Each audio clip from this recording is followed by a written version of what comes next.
Assalomu alaykum hammaga. Bugun biz sizlar bilan ikkinchi darsimiz, ya'ni obyektlarni qurish asoslarini ko'rib chiqamiz. Bismillah deb boshladik. Birinchi bo'lib ko'rib chiqadigan tugmamiz отрезок. Отрезокni biza главный funksiyasida рисование bo'limidagi отрезокdan bosib chizishimiz mumkin. Yoki klaviatura yordamida klaviaturada kiril harflar bilan OT harfini bossak, отрезок kelib chiqadi. Misol uchun mana chizishni davom ettiraman. Agar chizishni to'xtatmoqchi bo'lsam, escape tugmasidan yoki mana escape ni bosdim. Yana chizmoqchi bo'lsam, yana o'tni bosdim. Chizishni boshladim. Ikkinchi tugatishimiz yo'limizni enter ni bosib ham tugatsak bo'ladi va uchinchisi отрезокni bosdim. Uchinchi ko'rib chiqadigan tugmamiz probelni o'zi. Ya'ni probelni bossak, chizish to'xtatiladi. Agar yana chizmoqchi bo'lsak, xuddi shunday yana risovaniyega kirib отрезокni bosishimiz yoki klaviaturada o't tugmasini bosib chiqarishimiz yoki oxirgi bajargan tugmamizni qaytarish uchun yana probelni bosamiz. Probelni bossak, yana chizishni davom ettiramiz. Probelni yana bir bora bossak, ishimiz tugaydi. Agar probelni 2 marta ketma-ket tez bossak, ketma-ketlikda bossak, bize oxirgi chizgan nuqtamizdan chizimimizni davom ettiradi. Mana ketdi. Shuni eslab qolishingizni xohlayman. Agar bize chizish davomida, masalan, bu yoqqa emas, nuqtani mana bu yerga chizishimiz kerak edi. Adashib ketganimizni qaytarish uchun Ctrl Z klaviaturadan Ctrl Z kombinatsiyalaridan foydalanamiz. Ctrl Z ni bossak, adashgan joyimizni olib tashlab, yana chizishni davom ettirib ketishimiz mumkin. Xo'sh, davom etamiz.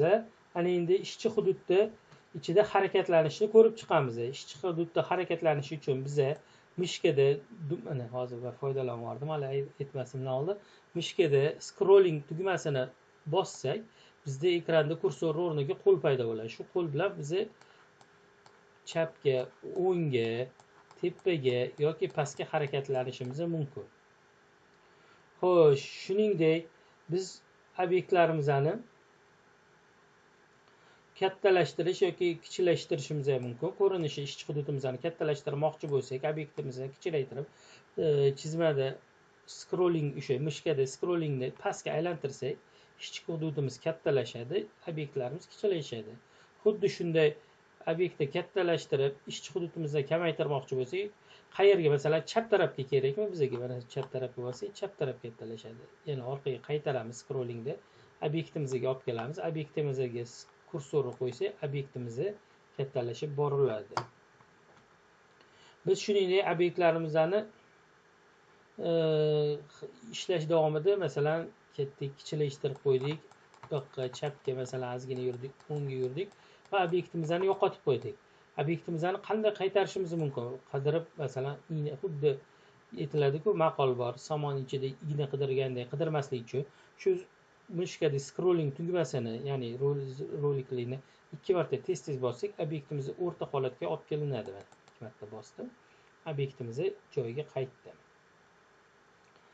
Xo'sh. Ana endi obyektlarimizni belgilashni ko'rib chiqamiz. Agar biza kursorni chizayotgan obyektimiz mana har bitta отрезок bitta kesma holatida chizilgan bo'ladi. Mana har birini belgilab borsak, u ko'k rangda ajralib, ikki tomonida va o'rtasida ko'k kvadratlar hosil bo'lganda, bu holat bizda obyektni belgilash bo'ladi. Masalan, belgiladik. Va misol uchun biz buni o'chirmoqchimiz. Nima qilamiz? O'chirish uchun delete knopkasini bosamiz. Agar biz adashib o'chirib olgan bo'lsak, Ctrl Z tugmasi bilan orqaga qaytarishimiz mumkin. Yana ikkinchi o'chirish yo'limizni yana belgiladik. Mana bu yerda redaktirovание knopkasi, stirать knopkasi bor. Shuni bossak ham o'chadi. Mana o'chirdik, orqaga yana qaytardik. Masalan, bunaqa. Va uchinchi o'chirish yo'li, masalan, obyektlarni belgiladik. Yana klaviaturadan S harfini bossak, o'zimizdan stirать mana tugmasi kelib chiqadi. Stirать bossak, yana o'chirish holatini ko'rib chiqishimiz mumkin. Xo'sh, orqaga qaytamiz, atminit qilib, ya'ni Ctrl Z da yoki yana bitta yo'li bor qaytarish aytgancha, o'sha birinchi darsda ko'rib o'tganimizdek, mana bu tugmani bossak ham orqaga qaytadi. Agar biza obyektlar belgilash chog'ida adashib biror bir obyektni belgilab qo'ysak, undagi obyektlarni belgilashni olib tashlash qanday yo'l tutamiz? Masalan, belgilab boryapmiz obyektlarimizni, belgiladik. Adashib mana buni ham belgilab yuboramiz, mana bu kesmani belgilab yuboramiz.